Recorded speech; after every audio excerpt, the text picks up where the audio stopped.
50 লক্ষ রিক্সা শ্রমিকের জীবন জীবিকায় যদি আপনারা হাত দেন, তাহলে শুধু প্রেস ক্লাব কেন, সারা দেশকে আমরা অচল করে দেব। বন্ধুগণ, আমরা বারবার বলেছি ব্যাটারি চালিত যানবাহনে একটা নীতিমালা করেন। তারা বারবার বলছেন এই যানবাহন অবৈধ। অবৈধ কি বৈধ কি?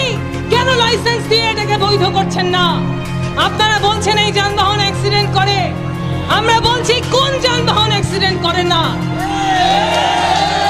এমন একটা যানবাহনের নাম বলেন যেটা অ্যাক্সিডেন্ট করেন না।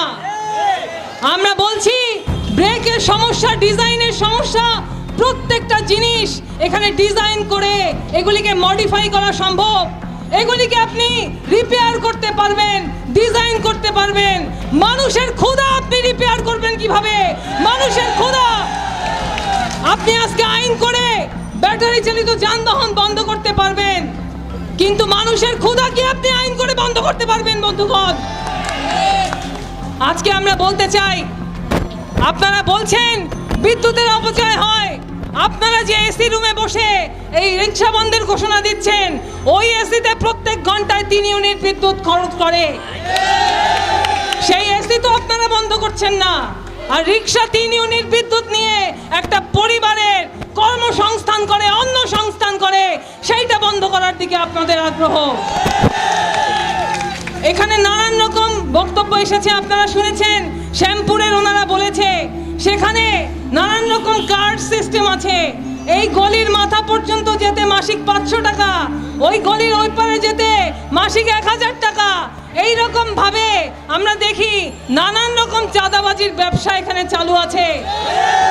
তাহলে কি চাঁদাবাজিগুলিকে আরো জায়গা করে দেওয়ার জন্য আপনারা এই রিক্সা বন্ধ ঘোষণা করছেন? বন্ধুগণ, আমরা বলতে চাই আমাদের শ্রমিকরা টাকা দেবে, সরকারকে দেবে। আমাদের গাজীপুর থেকে একটি বিশাল মিছিল আমাদের সাথে যুক্ত হয়েছে, আমরা করতালি দিয়ে তাদেরকে অভিনন্দন জানাই। আমাদের শ্রমিকরা তারা বৈধ লাইসেন্সের জন্য আন্দোলন করছে। আমরা টাকা দেব, সরকারকে দেব। আমরা যদি লাইসেন্সের জন্য টাকা দিতে হয় সেইখানে টাকা দেব। আমরা কোনো পাতি নেতা, উপনেতা, কোনো এই ধরনের নেতারে আমরা টাকা পয়সা দিব না। বন্ধুগণ, আমরা আমাদের দাবি সুস্পষ্ট। আমরা লাইসেন্স চাই, আমরা ডিজাইন চাই, আমরা নীতিমালা চাই, আমরা বাঁচতে চাই। এর চেয়ে বড় কোনো দাবি আমাদের নাই। আজকে ব্যাটারি চালিত রিক্সা শ্রমিকরা প্রেস ক্লাবের সামনে খুবই কম সংখ্যায় জমায়েত হয়েছে। সারা দেশে 50 লক্ষ রিক্সা শ্রমিকের জীবন জীবিকায় যদি আপনারা হাত দেন, তাহলে শুধু প্রেস ক্লাব কেন, সারা দেশকে আমরা অচল করে দেব। বন্ধুগণ, আমরা এখনো বলছি সময় আছে। আপনাদের এই দায়িত্বহীন, অবিবেচক, অমানবিক, গণবিরোধী সিদ্ধান্ত থেকে আপনারা সরে আসুন। আর যদি সেটা সরে না আসেন, কিভাবে বাধ্য করতে হয় সেটাই শ্রমিকরা রাজপথে প্রমাণ দেবে। আমরা তাদের সাথে থাকব।